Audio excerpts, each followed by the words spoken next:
네, 안녕하세요. 중국 공산당과 인민해방군, 글로벌리스트 흑막 세력, 악마의 내러티브 사제들, 이 세 집단에 대한 전 세계 가치지향 애국 민중의 투쟁을 매일매일 전해드리고 있는 세뇌탈출입니다. 오늘은 이 윤석열의 그 전두환 발언, 이게 지금 여러 가지 얘기가 많이 되고 있는데, 이 윤석열의 전두환 발언에 대해서 좀 짚어보도록 하겠습니다. 이게 계산된 거냐, 본능에 따라 나온 거냐, 이런 것도 한번 짚어보고요. 그 다음에 과연 우리 전두환 시대 혹은 전두환이라는 인물을 어떻게 평가할 거냐, 그 얘기 한번 해보도록 하겠습니다. 먼저 세뇌탈출 잘 구독료 부탁 말씀 올립니다. 신한은행 140-012-108493 주 백모 프로덕션입니다. 참으로 어려울 때인데도 꾸준히들 도와주셔서 백모 세뇌탈출 뚜벅뚜벅 진행할 수 있습니다. 요즘 이 중국 관련 그 책들이 대세입니다. 이 사회과학이나 정치, 시사에 대한 그런 책 중에 제일 잘 나가고 있는 책들이 중국 관련 책입니다. 제어의 중국은 괴물이다. 뭐 그것도 웬만큼은 나가고 있어요. 오늘은 미디어워치에서 나온 이 팬다의 발톱이라는 책을 소개 말씀 올리고 싶습니다. 이거는 캐나다 케이스를 다루고 있는데요. 굉장히 책이 심오합니다. 아주 차분하고 지난 수십 년 동안 중국의 캐나다에서 저질러왔던 간첩행위, 기업 침투, 해킹, 영향력 공작 등을 낱낱이 해부하면서 동시에 중국의 그 사고방식을 이렇게 아주 정확하게 밝히고 있어요. 저자 이 조너선 맨서프는 중국은 파시스트 국가다, 공산 나치다, 그렇게 얘기를 합니다. 이 책에 처음에 보면 키신저의 말을 인용해서 이렇게 씁니다. 중국은 자기 자신을 개발도상 국가로 인식하는 것이 아니라 부활하는 패권 국가라고 인식하고 있다. 정신병자란 소리죠. 예, 우리 중국 그 실체를 정확하게 파악하고 이제 제대로 우리 자유시민이 중심이 돼서 대응해야 합니다. 이제 이 윤석열이 전두환에 대해서 한마디 했죠. 아주 화끈한 말도 아니에요. 상당히 애둘러서 표현한 거예요. 5.18과 군사쿠데타를 제외한다면 특히 그 사람이 실력 있는 사람들을 발탁해서 권한을 위임하고 밀어준 그런 통치 스타일로 본다면 그거에 대해서는 칭찬하는 사람들이 꽤 있다. 이 정도 발언이에요. 부산에 가서. 그걸 가지고 전두환을 찬양했다라고 이제 천지사방에서 들고 일어나고 심지어 국힘에서도 일부 그런 얘기를 하고 그럽니다. 이 한국의 좌우합작이 있습니다. 이게 위선적 정치 금기. 저는 PC, Political Correctness를 여러 가지로 번역을 해봤어요. 정치 위선 완장질 혹은 정치적 올바름은 아니고요. Political Correctness, 그건 직역이죠. 그런 뜻이 아니라 우리가 정의다 이거예요. 우덜식 정의 이거예요. 기본적으로는. 근데 이제 이게 그 표현이 싸나운 게 아니라 표현이 상당히 세련되게 나타난다고요. 인류의 평화를 위해서, 남녀의 평등을 위해서, 환경의 보호를 위해서 이러고서 이제 표현이 그렇게 들어가요. 그게 굉장히 위선적이에요. 그래서 어떤 금기를 만들죠. 이거 건드리면 안 돼. 그거 건드리면 이제 죽일 놈 되는 거예요. 제가 이제 우리나라의 정치위선 금기 PC 십각형 데카곤을 한번 생각을 해봤습니다. 좌우합작입니다. 이 10가지 포인트에 관해서는 조중동과 한호경 사이의 구분도 없고요. 더불어민주당과 국힘 사이의 구분도 없습니다. 이 10가지 어기면은 반 잡아 죽입니다.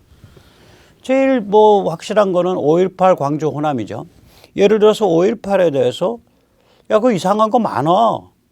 어떻게 사망자의 대부분이 등 뒤에서 쏜 카빈으로 숨졌어. 50% 이상이 그럴 거예요. 근데 그 당시에 경찰은 발표한 적이 없고요. 군은 16이란 말이에요. 카빈은 누가 가져갔냐? 무기고 털어서 들고 일어난 사람들이 가져갔어요. 그럼 이거 뭐냐 이거지. 등 뒤에서 쏜 카빈 총상으로 숨진 사람이 많다. 그 다음에 어떻게 사람들이 삐삐도 없고, 그 당시 삐삐가 없죠. 80년이니까. 삐삐 없을 때입니다. 삐삐 기억하시는지 모르겠어요. 사람 호출하는 거. 휴대폰은 당연히 없을 때고요. 그 다음에 광주 인근이 상당수가 그 도로들이, 지방 도로들이 비포장일 때입니다. 80년이면. 비포장 도로는 실컷 달려봐도 시속 20km도 잘 안 나와요. 그런데 어떻게 전남 일대에 있는 뭐 수십 개 모계고를 동시에 털었냐. 굉장히 치밀한 작전이다. 이걸 과연 일반 시민 학생들이 할 수 있냐. 이런 문제를 제기한다든지, 어떻게 비자랑 장기소나 간첩이 잔뜩 들어있는 그 각하동, 그때는 각하동에입니다. 이제 광주하고 담양 사이 경계예요. 거기 교도소를 그렇게 집요하게 공격했냐. 대부분의 사상자가 그 광주 교도소 공격 때 나오거든요. 그 다음에 또 예를 들어서 금남로에 그 중간에 시민대회 열렸을 때 거기 그 아주머니들 올라가서 뭐 내 딸이 뭐 임신 중인데 뭐 어쩌고 저쩌고 해서 배 총상으로 태와 함께 숨졌다고 뭐 이런 식의 그 사람들 확 불지른 연설한 아주머니들. 그 사람들 누구냐? 그 사람들 광주 그 유공자에 혹시 등록돼 있냐 제대로? 아직까지도 전 그 사람들이 누구란 얘기 못 들었거든요. 이런 얘기를 제기하면은 여기서 한 걸음 더 나가면 이제 고발당하는 거예요. 그러니까 상대방이 정해놓은 그 내러티브 바깥에, 그 내러티브 바깥에 조금 의심되는 정황들, 이런 거를 쿨하게 제기해도 그냥 잡혀가는 거예요. 혹은 기소당할 수 있어요. 이거 저도 지금 말 굉장히 조심해서 제기하고 있잖아요. 그 다음에 이제 DJ 건드리면 성역이죠. DJ 건드리면 성역이에요. 그 국힘이나 조중동에서 DJ를 정면으로 비판한 경우 봤어요? 없잖아요. 노무현 건드리면 성역이에요? 저거 못 건드려요? 국힘이나 조중동에서 노무현을 정면으로 비판한 거 봤어요? 심지어는 노무현에 대해서 그때 법률자문이 문재인이었는데, 야, 그 법률자문이 노무현 조사받을 때 나는 그 돈과 관계 없습니다라고 발표시킨 게 문재인 법률자문 아니야? 이런 얘기조차도 못해요. 그 문재인이었어? 라고 묻지도 못해요, 제대로. 그럼 저는 그거 법률자문이 문재인이라는 거 몰랐는데, 밥 먹다가 그 뉴스 보고, 야, 노무현 죽겠다. 아, 저거 어떡하냐. 그 생각을 했어요. 왜냐면은 뇌물이라는 건 직계 좀비 속에 맞으면 다 뇌물입니다. 본인이 알던 모르던. 그러면은 이제 저건 나는 모르는 돈이다 잃어버리면은 이제 권양숙 여사와 노무현 전 대통령을 대질신문하게 돼요. 그 바보같이 이제 그 중수부에서 한 거죠. 중수부에서 그때 딱 손 놔야 돼요. 노무현이 그 정도 발표하면 이거는 정치적 함의가 너무 커서 못하겠습니다 라고 보고하고 손 놔버려야 되는데, 그걸 그런 상태에서 밀어붙였단 말이에요. 그러면은 그게 뭐 본인의 뜻인지 뭔지 몰라도 아무튼 죽음에 이르는 길이에요. 그게 대통령 부부가 대질신문하게 되는 건데, 아무튼 노무현 못 건드려요. 그런 얘기 함부로 못 한다고요. 지금 어떤 김구 연구자 하는 후배가 김구에 대해서, 야, 저 사람은 좀 연쇄살인적인 데가 있어. 그 치아포 그 살인사건부터 시작을 해서 그런 얘기 하면서 뭐하라 그러길래, 야, 그거 책 쓰면 바로 판금일 텐데. 내가 그랬어요. 김구 건드렸다가 작살나요. 잘못 건드리면. 위안부 반일 저거 잘못 건드리면 작살나죠. 그 얼마나 부끄러운 일입니까? 그 에칭가스 그게 저거 할 때 굉장히 좋거든요. 저기 그 우라늄 농축할 때. 육불화 우라늄이라 그래가지고 그게 그러니까 가스 상태로 만들어서 농축시킨다고요. 그때 에칭가스 잘 써요. 그래가지고 일본이 이게 에칭가스가 한국으로 실어낸 게 물량이 중간에 증발했다. 그래서 우리가 직접 컨트롤하겠다 그러니까 일본이 드디어 마각을 드러내서 한국 반도체 산업을 목줄을 조르려고 그런다. 노재팬 하면서 날뛸 때 국힘도 같이 날뛰었어요. 주호영도 날뛰었던 것 같은데 그때. 뭐 주호영 씨 아니면 연락 주세요. 출연시켜서 의견 말씀드릴게요. 저는 그 미친 히스테리를 보고 하도 기가 차서 그 무렵에 저는 누가 전화하면 네, 모시모시 친일파 백모입니다. 이러고 받았어요. 위안부도 똑같죠. 저거 위안부에 대해서 정해진 스토리 외에 다른 얘기를 하게 되면은 친일파라 그래서 낙인 찍어서 잡아 죽이려고 그러죠. 그때 날뛸 때는 뭐 조중동이 더 잘 날뛰어요. 그때는. 국힘도 엄청 날뛰고. 좌우 합작이야. 좌우 합작. 자, 이 노란색은 전부 쟤들이 주도하고 있는 패러다임인데 그 쟤들이 주도한 패러다임에 국힘과 조중동이 같이 해주는 거예요. 그런데 이쪽에서 주도해야 될 패러다임이 있다고요. 거기에 대해서는 이쪽은 샷다 마우스 할 뿐만이 아니라 이야기하면은 도라이 취급으로 이제 조중동이나 국힘도 나서서 예를 들어서 우남 이승만 평가. 웬만큼까지는 괜찮지만 저 우남 이승만 평가하면서 김구랑 같이 대조해서 평가한다든지 이래버리면은 완전히 도라이 취급을 해요. 그 다음에 트럼프 평가. 오다 가다 트럼프 욕 안 하면은 바보 등신 취급하죠. 탄핵 비판했다가는 큰일 나죠. 요번에 이제 윤석열이 건드린 게 전두환 평가예요. 전두환의 장점, 공, 뭐 이런 게 있다면 그 뭐냐. 그 다음에 이런 거 건드리면 이제 막 들고 일어나는 거예요. 입만 벌리면 실언, 뭐 이러고서 제목 뽑잖아요. 조선일보 그렇게 제목 뽑았던 것 같은데. 사회로 부정 의혹, 마찬가지죠. 사회로 총선에 부정이 있는 거 아니냐. 의혹 제기하면 거의 정신병자 취급하려고 들죠. 그래서 이 금기, 이 정치적 금기, 굉장히 위선적인 정치적 금기인데 이게 좌우 합작으로 돼 있어요. 이번에 이 중에 한 포인트 전두환 평가를 윤석열이 건드린 거예요. 그러니까 그냥 입에 거품 물고 튀어나온 거예요.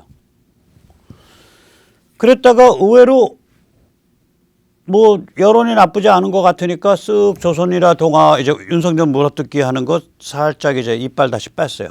이 문제에 대해서. 그래가지고 이제 이걸 우리가 생각을 해봐야 돼요. 정치인은요, 속된 말로 자기 본인이 죽었다라는 부고, 본인 부고 외에는 모든 뉴스가 다 좋은 거라고 합니다. 일단, 그러니까 사람들 주의를 환기시키고 사람들한테 존재감을 이렇게 부각시키고 그러는 게 좋다는 거예요. 저는 이 정치인은 가끔 이 만만한 금기를 좀 건드려야 된다. 이 만만한 금기, 좀 건드리기 쉬운 금기를 건드려야 된다. 이 건드리기 쉬운 금기뿐만 아니라 모든 금기를 모두 까기 모드로 전부 건드린다. 배짱대로, 원칙대로. 이러면 이제 트럼프예요, 이게. 트럼프는 엄청나게 재능이 넘치는 사람이죠. 돈도 있고 카리스마도 있고 엔터테이너로 엄청나게 훈련된 사람이고 라이터로도 훈련됐고 저자로도. 그리고 트럼프는 기반이 있었다고요. 24년 동안 성숙한 기반입니다. 종교계가 각성하고 지식층이 각성했어요. 24년 동안. 그러고도 숙청당했어요. 저기 그 정치적 금기 건드린다는 게 PC 건드린다는 게 그런 거예요. 24년 동안 어떻게 숙성됐냐. 종교계랑 지식층이. 아들 부시 때는 야, 보수는 네오콘이고 미중 밀월이냐. 아들 부시 때 그 이라크 쳐들어갔잖아요. 클린턴 때는 클린턴이 이제 젠더 평등 뭐 CRT 이런 게 이제 나오기 시작했어요. 저 때. 야, 저거 눈 뜨고 봐야 되냐. 뭐 루인스키 섹스 스캔들이나 있고 저 이러는 황당한 인간인데. 오바마 때는 이제 저 젠더 평등 CRT 기후 변화 이런 거를 포함한 미국의 핵심 가치관, 저 뭐 낙태 뭐 이런 거에 대해서 핵심 가치관, 세계관을 완전히 파괴하려고 들고 있는 거 아니냐. 그래가지고 24년 동안 민주당 2번, 공화당 1번 동안 이 자유보수라는 게 뭐냐. 미국의 핵심 가치, 코어 밸류가 뭐냐. 이런 거에 대한 종교계와 지식층의 각성이 굉장히 깊었습니다. 트럼프는 그 결과물이에요. 이게 그런 기반을 딛고서 대통령에 당선이 됐어요. 그럼에도 불구하고 그런 기반을 갖고 있음에도 불구하고 자기 소신껏 전부 다 건드리니까 완전히 사면초가로 공격받고 일종의 정치적 숙청당한 거죠. 윤석열은 트럼프가 아니죠. 대한민국은 저런 그 기반이 축적이 안 돼 있어요. 종교계 각성과 지식층 각성이. 뭐 책 하나 제대로. 예를 들어서 아까 제가 소개드렸던 판다의 발톱. 여기에 비견하는 아주 심오한 책. 중국은 한국에 어떻게 침투해 있는가. 그런 책 나온 적 있냐고요? 없어요. 제가 아는 범위에서. 지식층 아직 각성 덜 돼 있다고요, 여기. 이제 걸음마 할똥말똥해요. 정교모 하지만 그 교수 모임이 언제 만들어졌습니까? 조국 후에 만들어졌어요. 조국 터지고 나서 얼마 안 돼요. 그러면 이게 그 트럼프의 기반도 없고 윤석열은 또 트럼프만한 그런 그 재능, 엔터테이너로서의 재능, 순발력, 그다음에 글쓰기 능력, 말 이끌어가는 능력, 연설 능력 이런 게 트럼프만큼 없다고요. 그럼 어떻게 해야 되냐? 아주 만만한 PC의 아까 십각형 중에 만만한 이슈 하나 딱 골라가지고 아주 제한적으로 건드리고 톡 건드리고 치고 빠지고 톡 건드리고 치고 빠지고 그렇게 해야 돼요. 전두환 요번에 그런 식으로 건드린 거예요. 저 10개 이슈 중에 전두환 이슈가 비교적 제일 만만합니다. 제일 쉬운 이슈입니다. 전두환 금기는요. 건드렸을 때 흑자를 낼 수 있어요. 손해보는 건 손해보지만 흑자 보는 건 흑자 봐요. 그러니까 이익 보는 건 이익 봐요. 그래서 손해와 이익을 달아보면 이익이 좀 커요. 이익은 뭐냐? 보수 핵심층에 소구하는 거예요. 나 원칙대로 할 말 하는 사람입니다. 원칙대로 할 겁니다. 이 메시지 탁 던지는 거예요. 보수 핵심층에. 그 보수 핵심층이 지금 저 윤석열에 대해서 아유 저 탄핵 칼잡이 이래가지고 홍준표한테 가 있다고요. 상당수가. 거기에 딱 메시지 발신한 거예요.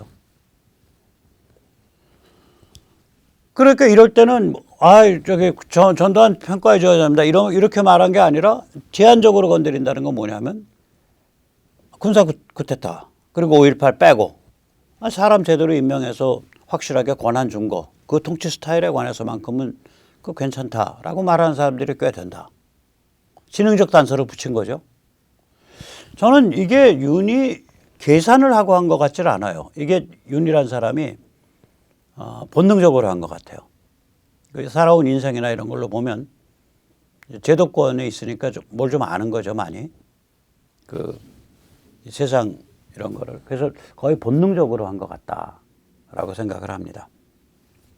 그래서 이왕 말 나온 김에 윤은 이 전두환에 건드릴 때도 톡 치고 빠졌어요, 사실은.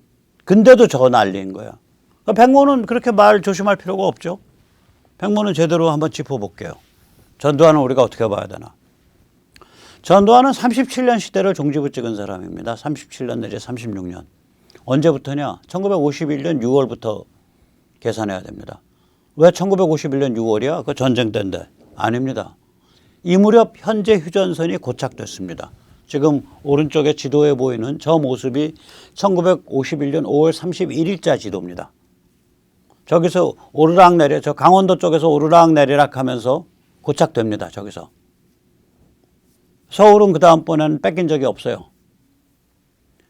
그러면 야 휴전이 이미 거의 휴전선 모양인데 왜 저기서 2년을 더 끌어서 53년 7월에 휴전된 거야? 스탈린 때문에 그렇습니다. 스탈린 아주 악랄한 놈이에요. 그거 뭐 우리 소련이 가서 싸워? 소련이 가서 싸워도 마찬가지지. 우리 소련이 가서 싸우지도 않잖아. 가서 중국 애들이랑 북한 애들 죽고 있네. 중국 애들이 우리 무기 들고 와서 싸우지. 근데 그 무기값 우리한테 지금 다 차관으로 계산되고 있거든. 총알 한 발까지. 전쟁은 내 전쟁이야. 내가 공산권 지배자야. 근데 지들 목숨 바쳐서 지들 돈으로 싸우네. 얼마나 좋아. 세워라 내워라. 그게 스탈린이에요. 그러니까 스탈린 죽기 전까지는 1953년 3월까지는 휴전협상이 진척이 없었어요. 저기. 그냥 휴전협상 테이블이 그냥 고성이 오가는 그냥 정치 선전 선동장이지 휴전을 하겠다는 의사가 없는 거예요. 질질 끄는 거예요. 미국 국내 여론 약화시키면서. 저기서 왜 미국 군인 젊은 애들이 죽냐. 국내 여론이 엄청 악화될 거 아니야. 그러니까 우리는 전후 복구는 서울이나 이런 후반 기준으로 하면 언제부터 시작한 걸로 봐야 되냐. 51년 6월부터 시작한 걸로 봐야 됩니다. 최소 5월이나 6월. 전후 복구가 이미. 여러분 제공권, 제해권 다 가지고 있고 육군에 의한 전선은 지금 휴전선 부근에서 전선이 진행되고 있으니까 이 아래쪽은 이미 복구가 이제 시작된 거예요. 이 복구가 언제까지 이어진 거냐. 이 복구에 의한 사회 변화와 그 다음에 정치 변화, 경제 변화 이게 37년을 이어진 거예요. 한 줄로 달린 거예요. 그게 바로 88 올림픽입니다. 그래서 저는 1951년 여름부터 1988년 여름까지 37년짜리가 저게 한 덩어리로 봐야 된다.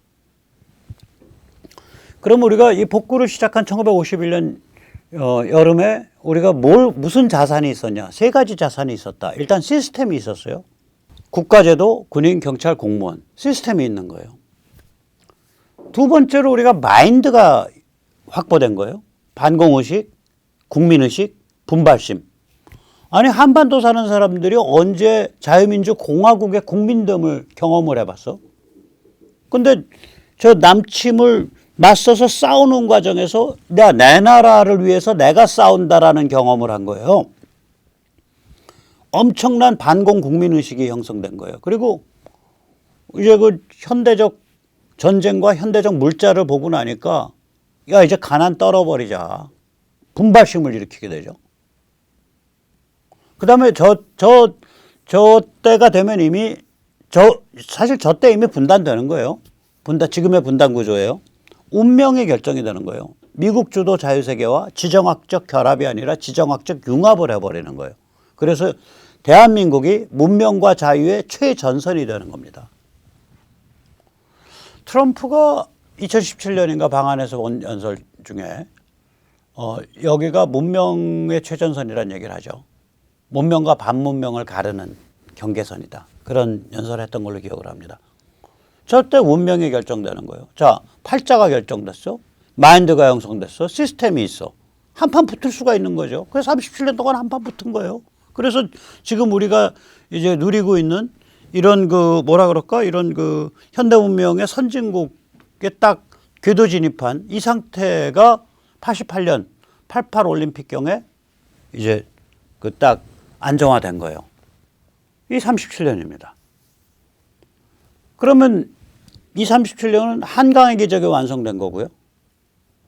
한강의 기적 누가 완성시켰냐? 박정희 아닙니다. 전두환입니다. 박정희 대통령은 한강의 기적 마지막 챕터에 진입하는 그 순간에 돌아가셨어요.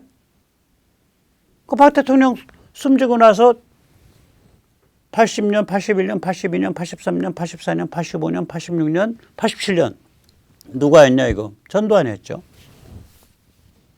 한강의 기적은 박정희 완성자 마지막 활용점정 점 찍은 사람이 누구냐? 전두환이에요. 우리가 김재익 아웅산에서 암살당한 사망한 김재익 얘기할 때 저게 저 얘기라고. 한강의 기적의 마지막 완성점. 그럼 저거 뭐냐? 완성점이라는 건 그러니까 관치 경제를 시장 경제로 바꾸는 거거든요. 자율화, 민간화. 그걸 그 당시엔 안정화라고 불렀죠. 제가 여러 번 말씀드렸죠. 박정희 대통령이 돌아가시던 해 78년도에 관치 경제로 계속 밀고 나갈 거냐. 관치 성장주의. 혹은 시장화, 민간화, 안정화로 갈 거냐. 자율화로 갈 거냐. 그래 가지고 78년도에 엄청난 내부 노선 갈등이 있어요. 관치로 계속 가자. 이게 남도국 그 당시 총리의 성장론이라고 불렀고요. 지금 이 세계 경제 이게 이게 굉장히 지금 불안정하고 이런 상황에서 이렇게 정부 주도로 막 돈 찍어서 뿌리고 이러면서 성장 주도로 갔다간 큰일 납니다. 시장화, 안정화, 민영화 이런 걸 통해 가지고 이거를 경제 체질을 고급화해야 됩니다. 이게 신현학 경제기획원, 신현학, 김재익, 강경식 이런 사람들 노선이에요. 이게 경제기획원의 그 당시로 치면 40대 엘리트 그 관료들 그 사람들하고 신현학이라는 노회한 전략가의 결합을 해서 그 주장이 나오는 거예요. 그럼 박정희 대통령이 79년도 초에 돌아가시던 해 초에 안정화론 쪽에 손을 들어주죠. 그래서 그 블루프린트가 쫙 나오고 그대로 밀기 시작을 해요. 1년을 못하고 그 다음에 9개월 만에 돌아가신 거예요. 이거를 딱 바톤을 받아가지고 그 정책대로 밀고 나간 거예요. 무시무시한 정책입니다. 어떤 식이냐면 제로 베이스 예산 뭐 이런 얘기들이 나오는 거예요. 균형 예산이에요. 세금 거둔 것만큼만 써. 부족한데요. 지출 줄여. 부족한데요. 팔아. 부족한데요. 지출 줄여. 부족한데요. 사람 잘라. 제로 베이스 예산이에요. 지금처럼 막 뭐 그 국채 발행해서 뭐 국가 채무 늘리고 이거 생각도 못 해요. 그때는 제로 베이스 예산. 그 다음에 살살 해가지고 나중에는 뭐가 돼요? 그전에는 달러를 나라가 배분했죠. 그거 기계 수입? 좋아. 뭐 바나나 수입? 안 돼. 뭐 닭 사료 수입? 안 돼. 이렇게 나라가 배분했어요, 달러를. 그러나 저기는 뭐예요? 다르다고 여기는. 완전히. 여기는 뭘로 했냐? 그거를 민간으로 갔잖아요. 용도가 뭐든 간에 돈 싸갖고 많이 싸갖고 온 사람한테 달러 내주겠다 이거죠. 은행이. 그 시스템으로 옮겨갔어요. 경제가 튼튼해져 가면서. 굉장히 중요한 일입니다. 이런 일들이. 그거 전두환 때 다 된 거예요. 그거. 그러니까 한강의 기적의 완성자는 전두환이에요. 이거. 마지막 챕터는 전두환이 쓴 거예요. 물론 자기 손으로 쓴 게 아니라 그거 쓸 수 있는 똑똑한 사람들 김재익이나 강경식 같은 사람들을 밀어줬죠.